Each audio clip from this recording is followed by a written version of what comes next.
Sir, सर्दियों का मौसम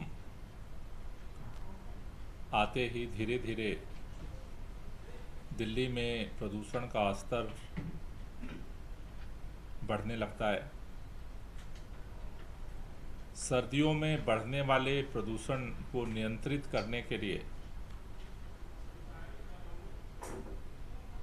दिल्ली सरकार की तरफ से दिल्ली के मुख्यमंत्री अरविंद केजरीवाल जी के नेतृत्व में हम विंटर एक्शन प्लान के तहत कई सारी तात्कालिक गतिविधियों को संचालित करते हैं, जिससे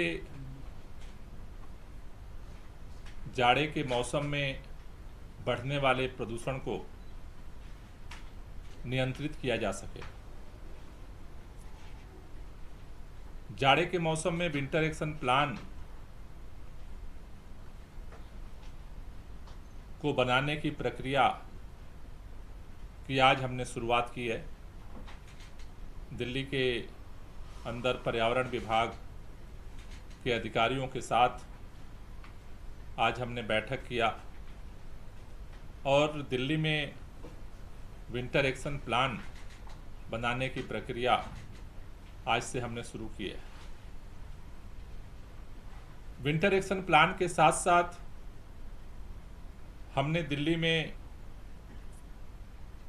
गर्मियों के मौसम में कैसे प्रदूषण के स्तर को और कम किया जाए, उसके लिए समर एक्शन प्लान पे काम किया। समर एक्शन प्लान और विंटर एक्शन प्लान दोनों के माध्यम से तात्कालिक और दीर्घकालिक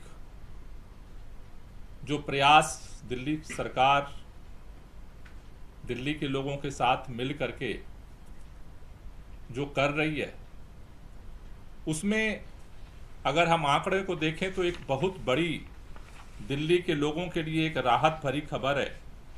ये जो आप ये चार्ट देख रहे हैं, ये जो चार्ट है दिल्ली के अंदर जो प्रदूषण को मापने के दो मेजर पैरामीटर हैं, PM10 और PM2.5।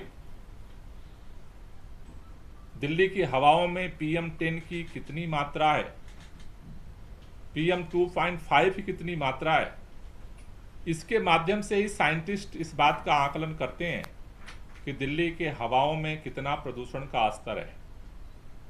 अगर आप इस चार्ट को देखें तो ये 9 साल का चार्ट है, 2014 से 2023 तक का। 2014 से 2023 में अब तक का ये अगस्त तक का चार्ट है। ये चार्ट दिखाता है कि दिल्ली के अंदर 2014 में जो PM10 था, उसकी मात्रा उस पूरे साल के एवरेज में 324 थी। 15 में वो 295 हुई, 2016 में वो 303 रही, 2017 में 277 रही, 2018 में फिर 277 रही, 2019 में 230 हुई, 2020 में 187 हुई, 2021 में 221 हुई, 2022 में 223 हुई और अभी अगस्त तक का 2023 का जो आंकड़ा है उसमें अभी एवरेज जो है वो 188 है। तो अगर हम PM10 को देखें इस चार्ट में तो ये कहता है कि लगभग 42% 2014 से, यानी हमारी सरकार बनने के बाद से 2023 9 साल के अंदर PM10 को 42% दिल्ली वालों के साथ मिल करके अरविंद केजरीवाल की सरकार कम करने में कामयाब हुई है। और वहीं जो PM2.5 है वो 2014 में 149 था, 2015 में 133, 2016 में 137, 2017 में 130, 2018 में 128, 2019 में 112, 2020 में 101, 2021 में 113, 2022 में 103 और अभी तक अगस्त तक का जो डाटा है 2023 का वो 81 है। जहां पर PM10 में 42% की कमी आई है, PM 2.5 में 46% की कमी आई है। ये दिल्ली के लोगों के लिए बहुत बड़ी राहत भरी खबर है कि लगातार दिल्ली के अंदर विकास का कार्य तेज हो रहा है और प्रदूषण का स्तर, हवाओं में जो PM10 और PM 2.5 की मात्रा है वो लगातार कम हो रही है और वो लगभग 45% PM10 और PM 2.5 का एवरेज दिल्ली के अंदर प्रदूषण का स्तर कम हुआ है। लेकिन दिल्ली के मुख्यमंत्री अरविंद केजरीवाल जी का मिशन है कि हमें सबको मिल करके इसे और कम करना है। जैसा मैंने कहा कि ठंड का जो महीना होता है, अगर हम देखते हैं कि अभी जो PM10 है 188 है एवरेज, PM 2.5 81 है, लेकिन अक्टूबर लास्ट वीक से धीरे धीरे ये बढ़ना शुरू होता है और नवंबर में काफ़ी पीक तक जाता है। इस दौरान जो ठंड का मौसम है उसमें प्रदूषण को कम करने के लिए हमने विंटर एक्शन प्लान बनाने की प्रक्रिया शुरू की है। उस प्रक्रिया के तहत सबसे पहले 12 सितंबर को environment expert meet for winter action plan सरकार जो है वो बुलाने जा रही है। 12 सितंबर को ये इन्वायरमेंट एक्सपर्ट मीट हम करेंगे। जो इन्वायरमेंट एक्सपर्ट मीट है, इसका पर्पज है कि जो अलग अलग एक्सपर्ट्स, अलग अलग एजेंसियां, अलग अलग संगठन, अलग अलग संस्थान जो इन्वायरमेंट के फील्ड में, एयर क्वालिटी को बेहतर बनाने की फील्ड में काम कर रहे हैं, उनकी भी ओपिनियन इस विंटर एक्शन प्लान में ली जाए। इसके लिए 12 सितंबर को दिल्ली सचिवालय में ये इन्वायरमेंट एक्सपर्ट मीट जो है हम आयोजित करने जा रहे हैं, जिसमें लगभग 24 ऑर्गेनाइजेशंस, इंस्टीट्यूट्स को इनवाइट किया जा रहा है, जिसमें centre for science and environment, council of energy, environment and water, international council for clean transportation, IMRI, environmental defence fund, united nation environmental programme, IIT Delhi, IIT Kanpur, ASAR social impact adviser, air pollution action group, TERI, leader and quality and recyclation, climate group, climate trend, care for air, climate work foundation, Shakti sustainable energy foundation, ORF, CSTEP, WRI, GIZ India, I forest, C40, epic India और clean air Asia.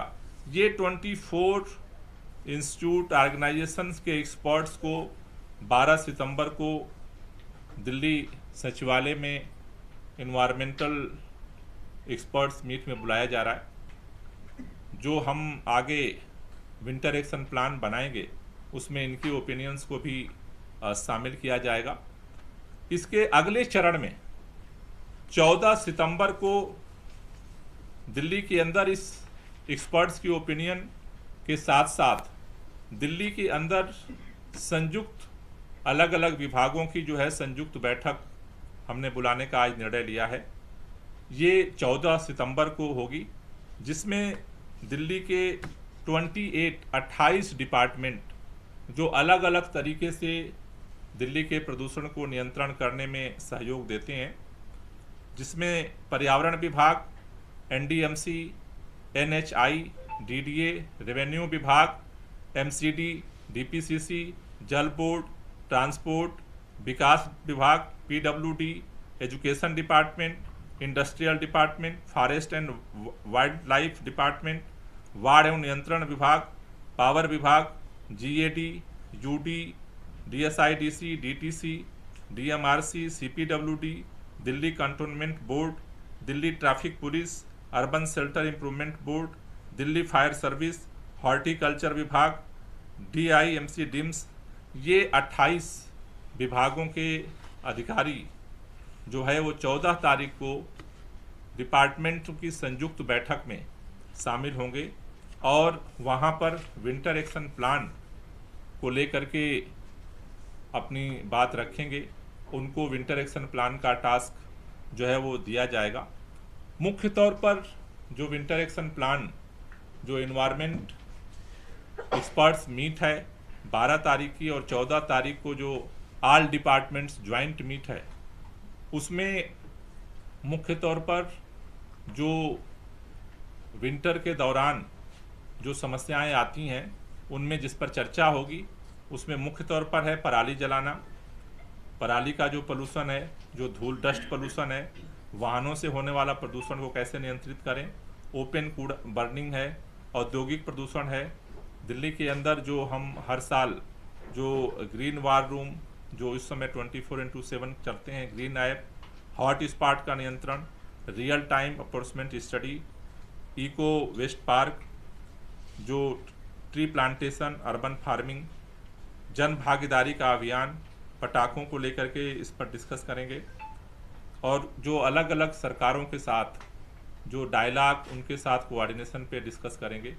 तो ये प्रमुख जो points हैं जिसको लेकर के environment experts meet में डिस्कस होगा पहले चरण में, और दूसरे चरण में जो ऑल डिपार्टमेंट ज्वाइंट मीट है उसमें डिस्कस करेंगे और ये सभी डिपार्टमेंट्स मिल करके विंटर एक्शन प्लान इस साल का निर्मित करेंगे, जिसके आधार पर सरकार सबके साथ मिल करके अपने आगे का क्रियान्वयन तेज करेगी। Thank you. कोई क्वेश्चन हो तो ले लीजिए। तो ये डिपार्टमेंट ऑफिशियल्स की जो मीट है, ये जो मीटिंग है ये आपकी 14 तारीख की है सर? 14 को 12 को एक्सपर्ट्स की मीट करेंगे जी, और 14 को ऑल डिपार्टमेंट्स मीट करेंगे। सर इसमें एक सवाल क्योंकि पर्यावरण से ही रिलेटेड है, दिल्ली में कई सालों के बाद रिकॉर्ड टूटा है, गर्मी बहुत ज़्यादा पड़ रही है, ये मामला भी पर्यावरण से जुड़ा हुआ है। इसे पर्यावरण विभाग किस तरह से देख रहा है? क्या ये ऐसी स्थिति है जिस पर भी डिस्कशन की ज़रूरत है? सरकार इस पर क्या चिंता जता रही है और सरकार इसको लेकर क्या कर सकती है? देखिए, अभी जो पूरे वर्ल्ड वाइज जो है क्लाइमेट चेंज जो हो रहा है उसका इम्पैक्ट भारत पे भी पड़ रहा है। तो अलग अलग केंद्र सरकार के द्वारा भी और दिल्ली सरकार की तरफ से भी क्लाइमेट चेंज को लेकर के स्टडी हम लोग शुरू कर रहे हैं कि किस क्लाइमेट चेंज का किन किन फैक्टर का इस पर इम्पैक्ट हो रहा है। जो हीट वेव आ रही है, जो गर्मी बढ़ रही है, तो उसको स्टडी जो है वो जल्द ही सरकार की तरफ से भी शुरू करेंगे। सर ये कौन कौन होगा इस स्टडी में, किसके साथ करेंगी? सरकार किसी टीम को हायर करेगी या और वो क्या डिटेल दोनों केंद्र और दिल्ली मिलकर स्टडी कर रहे हैं ऐसा कुछ? नहीं, केंद्र सरकार भी इस पे क्लाइमेट चेंज पे स्टडी कर रही है और दिल्ली के अंदर का पर्टिकुलर दिल्ली सरकार की तरफ से हम शुरू करेंगे। डिटेल जब होगा आपको बता देंगे। सर जैसे अगस्त में बारिश बहुत कम हुई दिल्ली में, इसका असर पड़ेगा आने वाले वक्त में, पानी की किल्लत होगी? नहीं, देखो, जो मौसम में बदलाव हो रहा है उसका तो अलग अलग इम्पैक्ट होता ही है, वो तो पड़ेगा ही। सर साथ ही G20 आना है, तो इस दौरान प्रदूषण को लेकर क्या आकलन है? क्या, क्योंकि दिल्ली में तरह तरह की तैयारियां चल रही हैं, इंफ्रास्ट्रक्चर में भी बदलाव किया जा रहा है, लेकिन प्रदूषण पर भी नज़र रहेगी क्योंकि देशों के अलग अलग अभी हमने जो आज मीटिंग की है G20 को लेकर के कि इस दौरान प्रदूषण का क्या ट्रेंड दिख रहा है, तो अभी जो एक्सपर्ट्स का जो कहना है कि अभी लगभग जो सिचुएशन अभी है, तो अभी तो हम मॉडरेट स्थिति में हैं और अगले 15 सितंबर तक अभी मॉडरेट स्थिति ही बने रहने की संभावना है। बीच में अभी ख़ास तौर से आनंद विहार में जो है वहाँ के स्टेशंस की जो रीडिंग थी वो लगभग 450 पहुँच गई थी। तो आज उसके लिए हमने स्पेशल एक टास्क फोर्स वहाँ बना दिया है, जो वहाँ पर जो सोर्सेज लोकल हैं, क्योंकि वहाँ पे अभी जो काम चल रहा है, तो उसके लिए हमने आज एक टास्क फोर्स बना दिया है जो पर्टिकुलर, चूँकि और कहीं से मॉडरेट सिचुएशन है, केवल आनंद विहार में ही उसने काफ़ी उछाल लिया था, तो उसको एक्सपर्ट्स टीम जो है वो लगातार मॉनिटर करेगी। सर ये कहाँ के लिए बनाया है? आनंद विहार। वहाँ पे अभी सभी जगह तो मॉडरेट सिचुएशन में है, वो अचानक जो है वहाँ पर करीब 450। हाँ, और रैपिड रेल का काम चल रहा है। फिर वो डीजल की जो गाड़ियाँ आ रही हैं बाहर से, तो उसमें तो उसके लिए हमने एक टीम बना दिया। Thank you. सर वो भारत को लेके पॉलिटिकल